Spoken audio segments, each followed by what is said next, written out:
Sardegna al volante di una Ferrari 308 gruppo 4 con livrea olio Fiat che fa questo rumore.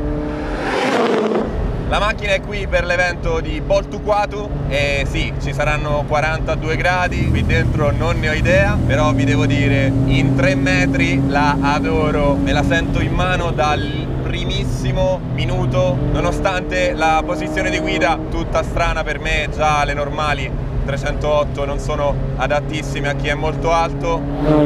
Come sapete le 308 gruppo 4 nascono dalle sapienti mani della Michelotto di Padova e ovviamente, come il nome stesso dice, erano destinate al Mondiale Rally.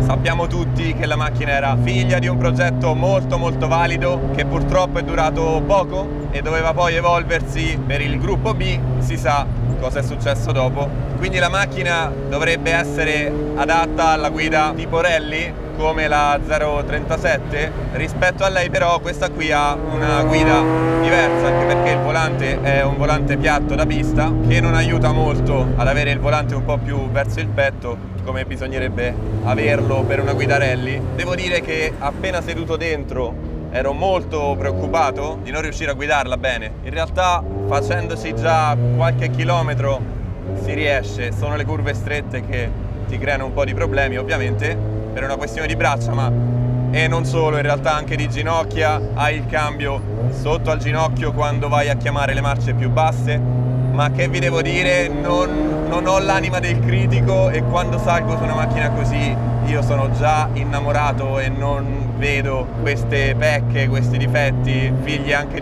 della tecnologia che c'era all'epoca e di tanti limiti progettuali, insomma non me ne frega niente, è uno spettacolo starci dentro. E poi la livrea olio Fiat, wow, frena anche, fa venire in mente subito 112, 124, 131 e tutte queste macchine che sono leggendarie, quindi vederla sulla 308 è ancora più bello in realtà. La macchina purtroppo non è una vera olio Fiat, ma è stato un tributo durante il rally Costa Smeralda. Senti come sale, wow! In realtà nasce sempre dalle mani di Michelotto su commissione per un americano che voleva però correrci in pista, quindi già è una macchina particolare perché è un progetto nato per i rally, ovviamente è nato per i rally. Quindi questa piccolina se n'è andata in America, ha fatto delle gare in pista, da cui capiamo anche il perché di questo volante poco realistico. La cosa bella è che è tornata in Costa Smeralda, dove questa livrea è stata protagonista e diciamo la Sardegna non è proprio il posto peggiore al mondo. Una Ferrari con delle specifiche da rally non è la macchina peggiore al mondo, che vi devo dire? Ho avuto giorni molto peggiori. Il cambio è, come da tradizione, ottimo. Quello che mi ha stupito è la frizione e la modulabilità, è molto civile per essere una macchina da corsa. Il suono del V8 puoi conoscerlo quanto vuoi, puoi averne provate tante, ma questo rumore è sempre poetico. E poi quando sono macchine da corsa è tutta un'altra storia. Senti il cambio.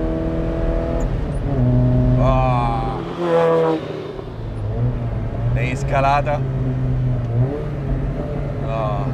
Quando l'ho vista arrivare stamattina e ho guardato su che gomme sta, mi sono un po' preoccupato. Per fortuna, anche se sono slick stravecchie, fa talmente caldo che le gomme in qualche modo reagiscono e hanno anche un grip quasi accettabile. Ma vi devo dire, non trovo un grosso punto debole nella messa a punto di questo esemplare, di cui non so nulla, quindi ci sono salito su senza sapere che tipo di restauro è stato fatto. So che la macchina è in ordine, mi hanno detto che è in ordine e quindi io ci sono salito su e ci sto andando, ma quando mi fermerò vorrò parlare con chi ha fatto il restauro e la messa a punto, perché è stato fatto un lavoro meraviglioso, la macchina è quasi perfetta.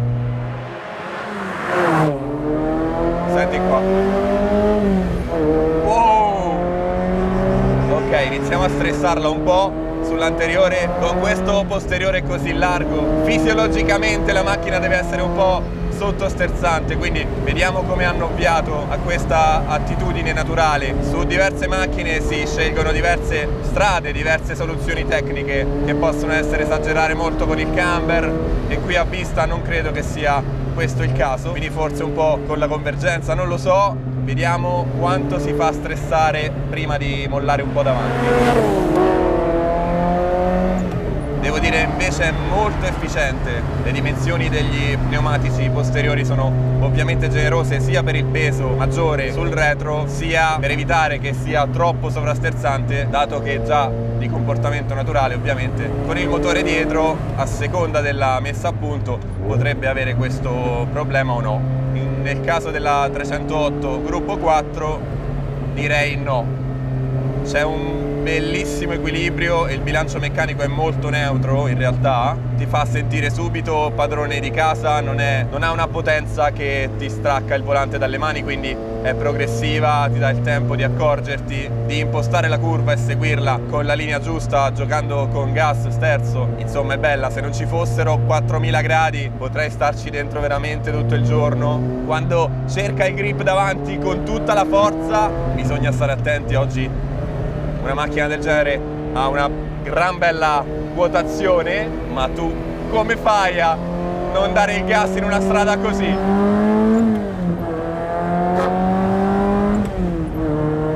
In Italia la macchina vinse il campionato italiano con Tognana, ha vinto anche 2 Tour de France, insomma la macchina era molto molto competitiva e si dovette arrendere soltanto allo strapotere delle macchine a trazione integrale. Sappiamo tutti com'è stata la storia dei rally negli anni 80, la grandissima evoluzione che ci fu per quanto riguarda le 4 ruote motrici. Sappiamo anche che cosa successe tra 037 e Audi 4, ma questa è un'altra storia.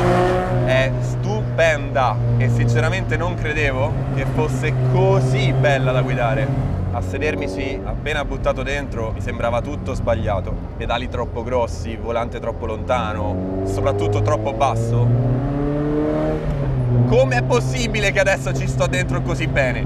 Mi sembra, non dico perfetto perché no, assolutamente, però non mi sembra così male, anzi non mi dà quasi più fastidio niente, è di una bellezza rara. Sono veramente troppo contento di essere qui a Poltuquato e di potermi godere questa macchina prima dell'evento del Poltuquato Classic.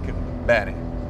Altro aspetto della guida che mi ha stupito immediatamente è la frenata, cioè tutte le modulazioni dei pedali e dei comandi sono perfettamente progressive e anche la frenata potente, pedaliera molto disassata ma non dà fastidio, meno di una Stratos per dire.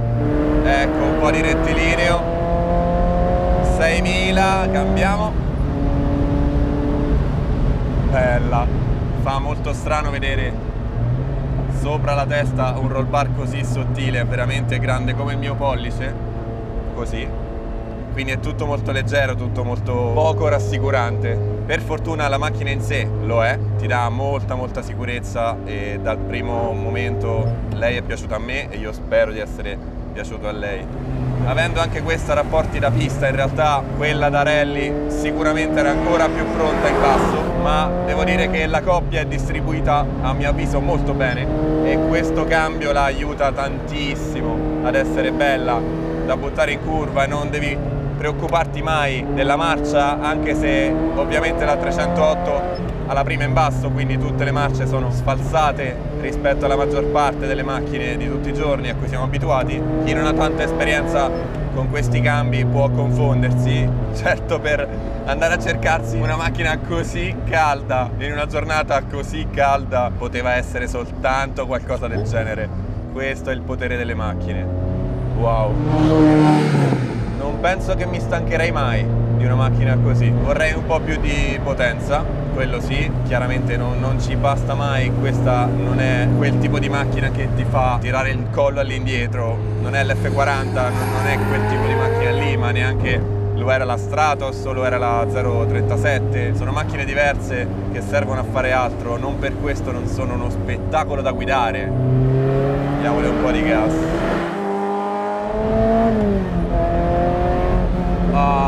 La corsa dell'acceleratore è lunghissima, è anche troppo, è strano che abbia una corsa così lunga, perché ci metti tempo ad arrivare in fondo, in cambio hai una parzializzazione meravigliosa quando vuoi. Oh, e qua? Vedi che ti finisce il volante dopo un po'? Che spettacolo! E a questo punto, purtroppo devo ammettere, mi manca solo un anello per chiuderle tutte, ed è